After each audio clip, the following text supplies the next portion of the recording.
और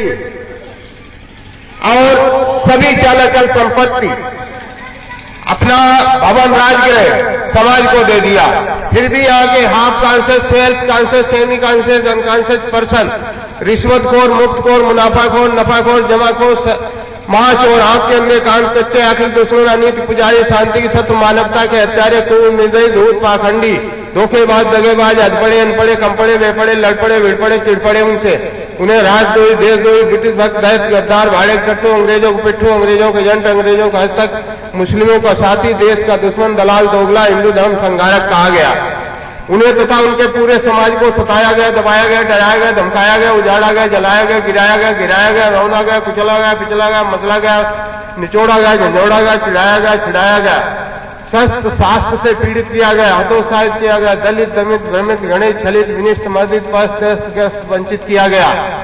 बाबा साहब को अपमानित किया गया, यातनाएं दी गई, शारीरिक आक्रमण हुए, पत्थर फेंके गए, मार डालने की धमकी दी गई, मार डालने की योजना बनाई गई।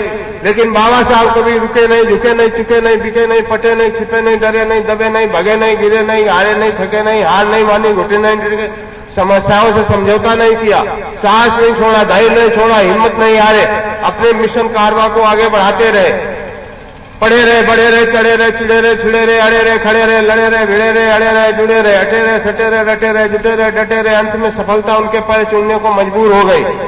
लक्ष्य ओझल होने पाए, कदम बढ़ाता चलता चल, मंजिल तेरे पग चूमेगी, आज नहीं तो निश्चित कल। फूल वही चुन पाते हैं जो कांटों से टकराते हैं, अधिकार मांगे से मिलते, अधिकार से छीने जाते हैं।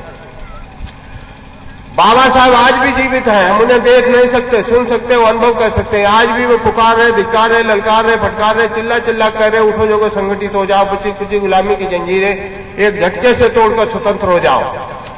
सोचो जो जी रहे हैं दास बनकर, जी रहे जिंदा लाश बनकर, ऐसे 100 साल जीने से क्या लाभ। जियो पल भर, जियो इतिहास बनकर। जहां कोई सर नहीं झुकता वो कोई दर नहीं होता, जो हर दर पे झुक जाए वह कोई सर नहीं होता। कुछ जियो अपने लिए, कुछ जमाने के लिए, छोड़ जा कुछ याद अपनी याद आने के लिए। लोग कहते हैं बाबा साहब चले गए, बाबा साहब कहीं नहीं गए। वो देश सेवा, समाज सेवा और राष्ट्र सेवा के कार्यों से आज भी जीवित हैं और सदैव जीवित रहेंगे। जब तक सूरज चांद रहेगा और जमी आसमान, तब तक बाबा भीम का अमर रहेगा नाम। जब तक भूमंडल बना रहेगा और सागर में पानी, तब तक गूंजेगी दुनिया में भीमराव की वाणी। भीमराव अंबेडकर करिए काम तमाम, भारत के इतिहास में अमर रहेगा नाम। बाबा साहब देश को संविधान दे गए, गरीबों को शिक्षा और सम्मान दे गए। लोग कहते थे असंभव से असंभव है जिसे, उस असंभव को संभव बनाकर चल दिए। ऐसे प्रातः स्मरणीय, नितवंदनीय, अभिनंदनीय, विश्ववंदनीय, माननीय, सम्माननीय, आदरणीय, पूजनीय, महामानव, महापुरुष, महान विद्वान, महान विचारक, महान चिंतक, महान दार्शनिक, महान दूरदर्शी, शिक्षाविद, शिक्षा प्रेमी, शिक्षा शास्त्री, समाज शास्त्री, दर्शन शास्त्री, अर्थशास्त्री, मानव शास्त्री, द्रवण शास्त्री, धर्म शास्त्री, कानून शास्त्री, नीति Shastri, Greek, Latin, French, German, marks, Lenin, Abraham Lincoln, युग निर्माता, युग पुरुष, युग प्रवर्तक, युग संचालक, युग दृष्टा, राष्ट्रभक्त, राष्ट्रप्रेमी, राष्ट्रहितैषी, राजनेता, राष्ट्रभावा, सदाचारी, सत्यवती, सत्यनिष्ठ, धर्मनिष्ठ, स्वतंत्रता प्रेमी, शोषित प्रेमी, अहिंसा प्रेमी, आदिवासी प्रेमी, संघर्षशील, निर्भीक वक्ता, यशस्वी जननेता, भेदभाव रहित, सर्वविश्वासी, सर्व सहयोगी, निष्प्रयास विवेकी, नेतृत्व गुण संपन्न, कर्मठ, कार्यकुशल, कार्यशील, सक्रिय, अदम्य साहसी, अध्ययनशील, एकांतप्रिय, स्वाभिमानी, स्वावलंबी, कुली, ट्यूटर, लेफ्टिनेंट, रक्षा सचिव, निरीक्षक, परीक्षक, professor, principal, barrister, doctor, MLC, MLA, नेता विरोधी दल, गवर्नर, कार्यकारिणी समिति के श्रम मंत्री, लोकसभा सदस्य, राज्यसभा सदस्य, महापुरुषों में ध्रुवतारे के समान अचल प्रतिष्ठा वाले स्थिर बुद्ध पुरुष, विश्व व्यक्ति, विश्व नागरिक, विश्व विद्वान, विश्व महापुरुष, हिंदू मुस्लिम एकता पर जोर देने वाले, सामाजिक समरसता बनाने वाले, सांप्रदायिक सद्भाव बनाने वाले, असमानता की खाई पाटने वाले, मानवाधिकारों के हनन के विरुद्ध आवाज उठाने वाले, बहुआयामी लेखक, राजनीतिक संपादक, बैरिस्टर, पत्रकार, कवि, विचारक, प्रचारक, भारत के मूल निवासियों को खोए अधिकार दिलाने वाले, छटपटाती मानवता को नया आयाम प्रदान करने वाले, उपेक्षित मानवता के सजग प्रहरी, नारी समाज के महान उद्धारक, भारत माता के महान सपूत, देश के गौरव जूझने वाले, गुलामी के बंधन तोड़ने वाले, राष्ट्रीय एकता के शिल्पी, दलितों के मसीहा, सायों के दाता, अस्तों के दाता, शोषितों के मुक्तदाता, गरीबों के हृदय सम्राट, अछूतो विवेकराज बादशाह, भारतीय संविधान निर्माता, गांधी की जीवनदाता, स्वतंत्रता के प्रथम कानून मंत्री, बौद्ध धर्म के पुनरुद्धारक, सर्वोत्तम भारत पुत्र, परम पूज्य बोधिसत्व बाबा साहब डॉक्टर भीमराव अम्बेडकर का सानंद जन्मोत्सव मनाते हुए उनकी त्याग, तपस्या, विद्वता, समाज सेवा, परोपकार, स्त्री कुर्बानी की याद करते हुए श्रद्धा से नतमस्तक होकर भावभीनी श्रद्धांजलि अर्पित करता हूं तथा उनके बताए राष्ट्रीय सिद्धांतों, आदर्शों, निर्देशों, उपदेशों पर चलने का संकल्प लेता हूं। इस महान प्रेरणादायक सामाजिक, सार्वजनिक, लोक प्रसिद्ध पावन पर्व पर सभी से अनुरोध है, बाबा साहब बताए राष्ट्रीय सिद्धांतों, आदर्शों, निर्देशों, उपदेशों पर चलने का संकल्प लें। बाबा साहब का जन्म 14 अप्रैल 1891 को हुआ। अब जीवनी शुरू होती है। इनके पिताजी का नाम रामजी राव था, सेना में सूबेदार थे। बाबाजी का नाम मालव राव था, वो सेना में हवलदार थे। इनके नाना मुखाड़कर सेना में सूबेदार मेजर थे। नाना के 6 भाई जोगी मिलिट्री में थे। बाबा साहब जब 5 वर्ष के हुए तो इन्होंने पढ़ने की जिद की, तो इनके पिताजी ने समझाया कि अछूतों को पढ़ने का अधिकार नहीं। तो बाबा साहब ने कहा मैं पढ़ूंगा जरूर। तो मजबूर होकर इनके पिताजी स्कूल में दाखिला कराने गए। वहां पर चित्पावन ब्राह्मण मास्टर थे। उन्होंने लड़के का नाम, पता, दर्जा सब लिख लिया और जब जांच पूछी, महार बताया तो बहुत नाराज हुए, बहुत गाली गलौज की, रजिस्टर फेंक दिया और गंगा जल से वो जगह छिड़के, रजिस्टर छिड़का, कहा तुमने सब नापाक कर दिया और भगा दिया वहां से। तब इन्होंने अपने अंग्रेज अफसर से कहा कि हमारा लड़का पढ़ना चाहता है, ये मास्टर वहां दाखिला नहीं करते। तो अंग्रेज अफसर गए और मास्टर को डांटा और दाखिला करवा दिया। फिर भी उन्होंने नियम बना दिया कि ये अपने घर से टाट बैठने को लाएंगे और नल की टोटी नहीं छू सकते, क्लास में बैठ नहीं सकते, जहां जूता चप्पल सबके रखे जाते हैं वहां पर इन्हें बैठना होगा, कोई पढ़ाएगा नहीं, अपने आप सुन ले। वैसा ही किया अम्बेडकर ने और परीक्षा हुई तो नंबर 1 फर्स्ट डिवीजन पास हुए। इस प्रकार इन्होंने 1907 में मैट्रिक परीक्षा पास की। सन 1907 में मैट्रिक की ना पास, घर भर में छाई खुशी, दम्भी हुए उदास। फिर 1910 में इंटर, 12 में बीए, 13-14 में एमए, 15-16 में पीएचडी।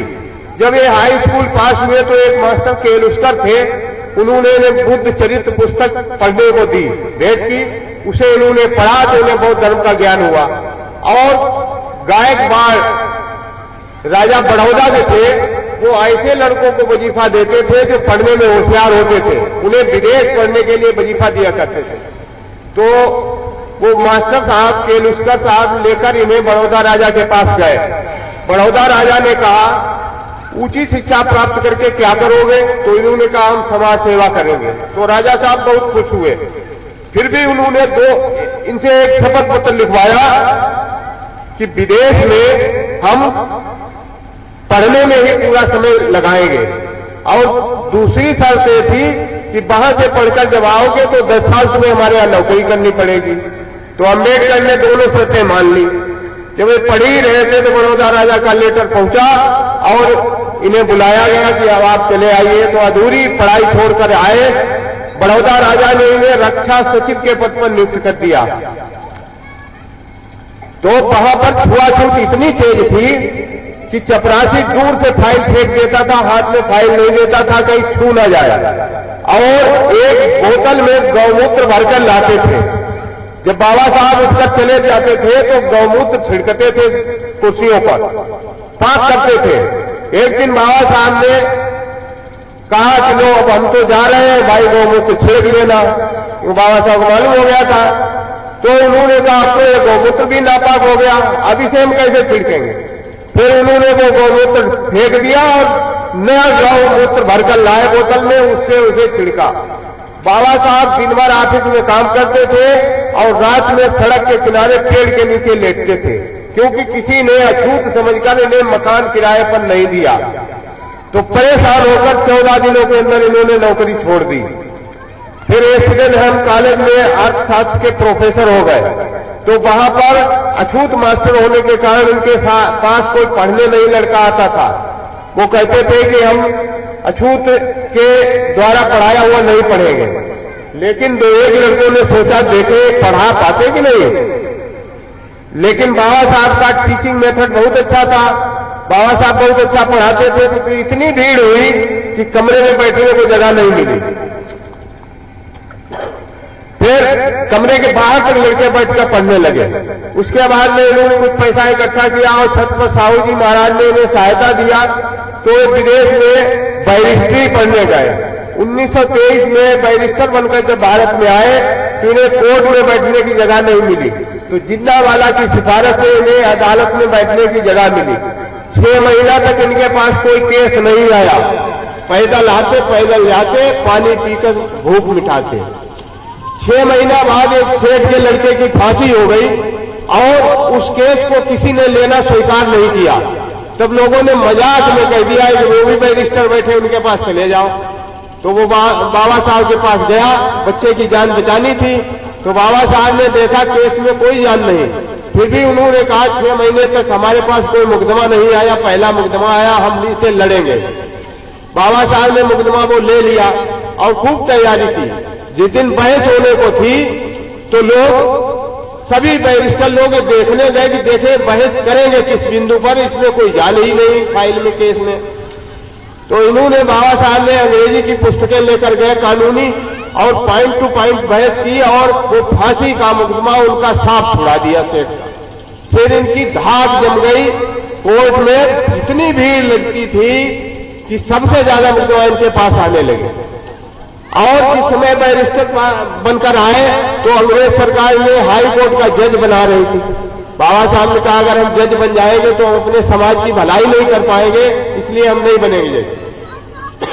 फिर इन्होंने 1924 में महाराष्ट्र में अछूतों को सवेरे 4 बजे से रात के 10 बजे तक सड़क पर चलने का अधिकार नहीं था। बाबा साहब ने कानून पास कराया और उन्हें सड़क पर चलने का अधिकार दिलाया। 1925 में इन्होंने कुआं, तालाब और सार्वजनिक स्थानों से पानी लेने का कानून उन्होंने पास करवाया। इनकी योग्यता और बुद्धिमत्ता से प्रभावित होकर उसमें गवर्नर था मॉन्टेग्यू चेम्सफोर्ड। उसने सिफारिश की कि बाबा साहब बहुत योग्य व्यक्ति है, इन्हें एमएलसी बनाया जाए। तो 1926 में इन्हें एमएलसी बनाया गया। एमएलसी बनने के बाद इनके समाज के लोग इनके पास आए। एक महाराष्ट्र में तालाब था महाद, उसमें कुत्ता, बिल्ली, चिड़िया, कौवा, उल्लू, मेढक सब पानी पी सकते थे, लेकिन अछूत पानी नहीं ले सकता था। तो वहां पर इन्होंने शांतिपूर्वक आंदोलन किया और वहां जाकर पानी इन्होंने लिया। तो उन्होंने इन्हें लाठी डंडों से सवर्णों ने बहुत मारा पीटा। इनका सत्याग्रह आंदोलन भी विफल करने की पूरी कोशिश की। फिर 1928 में इन्होंने मंदिर प्रवेश की एक लड़ाई लड़ी। अनुमति होने पर भी, परमिशन होने पर भी मंदिर में घुसने नहीं दिया।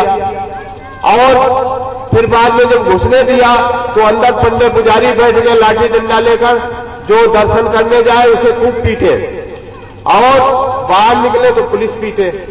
इस प्रकार उनकी वहां पर बहुत पिटाई हुई। 1930 में यहां पर जो लोग बैठे हैं, ये सामने आना खोल लो, पीछे लगा दो, ये सामने आना खुलवाओ और उधर नाटक वाले हैं वहां लगवा दो। क्या 2-4 लोग सामने आना, ये सामने आना, पीछे लगा दो, पीछे जाओ और बुला लो 2-4 लोग। गोलमेज सम्मेलन लंदन में जब बाबा साहब गए तो वहां पर बाबा साहब ने कहा, चींटी चींटा के दिल पर तो ये सवर्ण मीठा धरते हैं, लेकिन अछूत नर भारत में पानी से प्यासों मरते हैं। बस कुत्ता और बिल्लियों से चूम चूम कर प्यार करें, लेकिन सारे सवर्ण हिंदू हम दलितों का तिरस्कार करें। मक्खी, सूकर, कुत्ता, बिल्ली सब बेपरवाह विचरते हैं, मंदिर मूर्ति गढ़ने वाले दर्शन हेतु तरसते हैं, फिर हम कैसे हिंदू? हमारे साथ पशु पक्षियों से बुरा बर्ताव होता है। अपने देश में ही हम अछूत माने जाते हैं, हिंदू भाई हमें अछूत मानते हैं, तो हम हिंदू नहीं है। फिर इसके बाद में बाबा साहब ने एक पुस्तक भी लिखी, अछूत कौन और कैसे, 1 जनवरी 48 को प्रकाशित हुई। उसमें बाबा साहब ने बताया कि यहाँ के जो अछूत हैं, इनका पुराना धर्म बौद्ध धर्म है, इसका एक झंडा लगा है पंचशील। पुराना धर्म इनका बौद्ध धर्म था, और जब विदेशियों ने इस पर कब्जा किया तो जबरदस्ती इन्हें हिंदू बना लिया गया, क्योंकि उनके धर्म के थे नहीं, इसलिए मंदिर में नहीं घुसने देते थे, बराबरी का दर्जा नहीं देते थे। वो तो जानते थे हमारे धर्म के नहीं, और हमारे लोगों को जानकारी नहीं थी, इसलिए मंदिर में जब जाते तो इनकी पिटाई होती थी।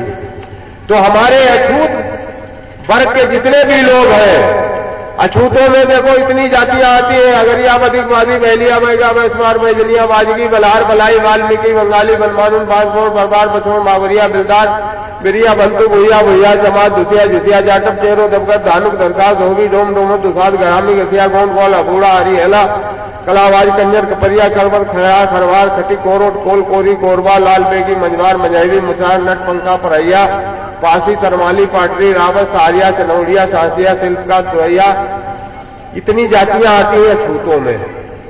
और चमारों की जातियां हैं, केवल चमारों की, दोहर, जाटप, चानेव, चानेव, चामड़, रैदासी, रमदासी, जटिया, जसिया, कुरेल, चम्मार, चामंग, बलाई, राजबलाई, चवान, छादिया, दुसिया, नादिया, पाटनी, बदकिया, परमार, कस्बे, कलाई, काठी, कोटरिया, कोली, कोकड़ी, घोर, टिंगा, रहीरवा, रही, छेवली, दाभोली, घाटी, हराली, मंगा, मेघ, मंगवाल, मादिगा, मकमाना, मोची, शैमन, सरकी, समागारा, सतनामी, सरिया, सुसेटिया, सौराठी, इतनी चमारों की जातियां हैं। ये अछूत कहे जाने वाले जितने भी लोग हैं, धोबी, धानुक, पासी, चमार, मेहतर, बाबा साहब ने जो किताब लिखी है अछूत कौन और कैसे, अछूत कौन थे और कैसे हो गए, उस किताब में लिखा है कि अछूतों का पुराना धर्म बौद्ध धर्म है, और बौद्ध धर्म के 5 नियम अभी हमने आप लोगों को बतलाए थे। तो गोलमेज सम्मेलन लंदन में, जहां पर डॉक्टर एनजे मैकडोनाल्ड जो था वो अध्यक्षता कर रहा था, अंग्रेज प्राइम मिनिस्टर था, उसने बाबा साहब की बात को स्वीकार किया और उन्होंने हिंदुओं से अलग इन्हें मान लिया और 4 अधिकार दिए अछूतों को। उनकी जनसंख्या के अनुपात में प्रतिनिधित्व दिया, डबल वोट का अधिकार दिया, मताधिकार का अधिकार दिया। 17 अगस्त 1932 को कम्युनल अवार्ड पास हो गया, इन्हें अलग से अधिकार मिल गए। तो गांधी जी के पेट में पीड़ा पैदा हो गई। गांधी जी ने पूना की अरबदा जेल में आमरण अनशन शुरू कर दिया, कहा हम अछूतों को अधिकार मिलने नहीं देंगे, अपनी जान दे देंगे। 3-4 दिन के बाद देश विदेश से तार आने लगे कि गांधी जी की जान बचाओ। फिर मजबूर होकर डॉक्टर अंबेडकर को पूना समझौता करना पड़ा, पूना पैक्ट 24 सितंबर 1932 को। उसकी भी 72 शर्तें थी। 72 शर्तों के अनुसार हमारे लोगों को उससे भी लाभ मिल सकता था, लेकिन समझौता होने के बाद वो शर्तें भी नहीं मानी गई। 1942 में बाबा साहब ने शेड्यूल कास्ट फेडरेशन बनाया और 17, 18, 19 जुलाई को एक बहुत बड़ा सम्मेलन बुलाया, जिसमें 50,000 कार्यकर्ता पुरुष और 25,000 कार्यकर्ता महिलाएं थी।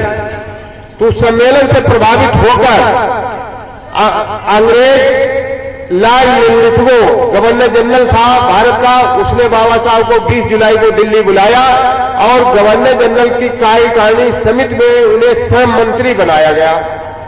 तो ये हिंदू और खोल गए। उन्होंने कहा हम अछूतों को पैरों की जूती समझ के रखते हैं, और उन्होंने हमारे सिर पर बैठा दिया। तभी गांधी ने भारत छोड़ो आंदोलन शुरू किया। तब उस समय लॉर्ड लिंलिथगो और गवर्नर दोनों ने मिलकर सलाह की कि इनका काला पानी कर दिया जाए, बस झंझट मिट जाएगा। तब डॉक्टर अंबेडकर ने 3 दिन बहस करके इनका काला पानी बिछाया। फिर भी इन्होंने गद्दारी की, हमारे लोगों के अधिकार इन्होंने नहीं दिए।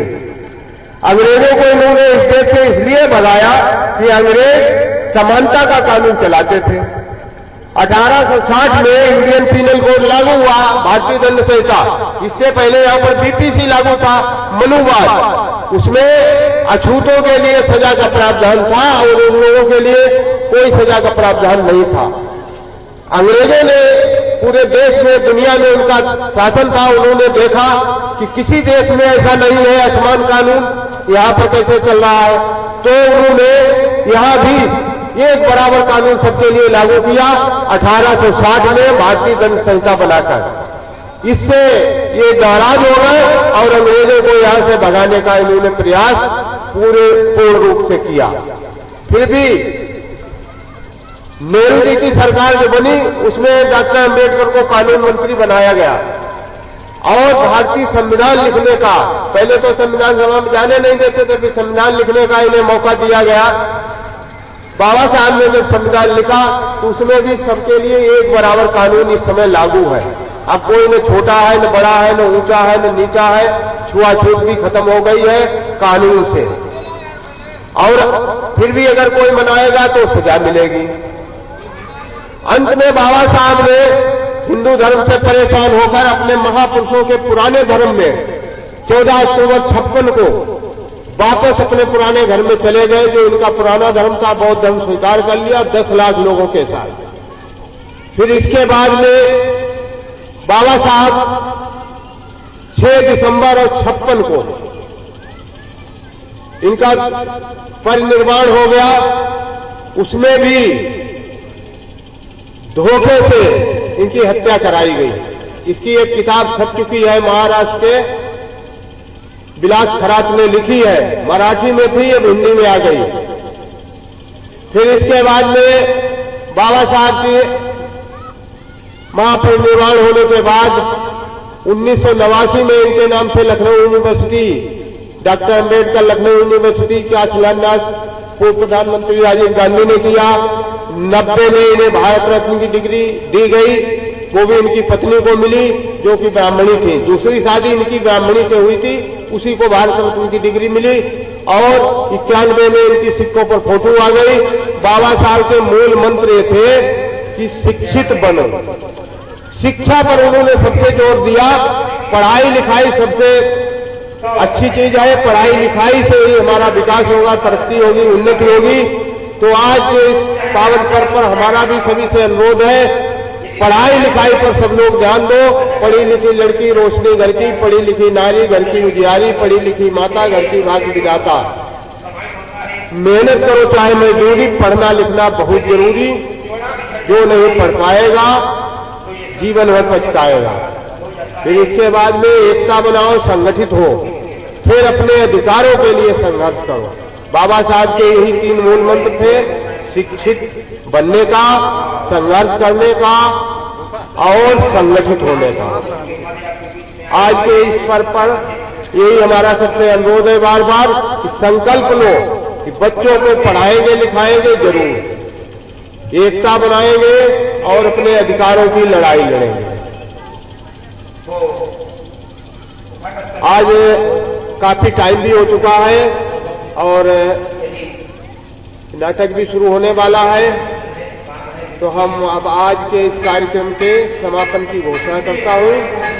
इन्हीं शब्दों के साथ जय भीम, जय संविधान, जय भारत, जय विज्ञान।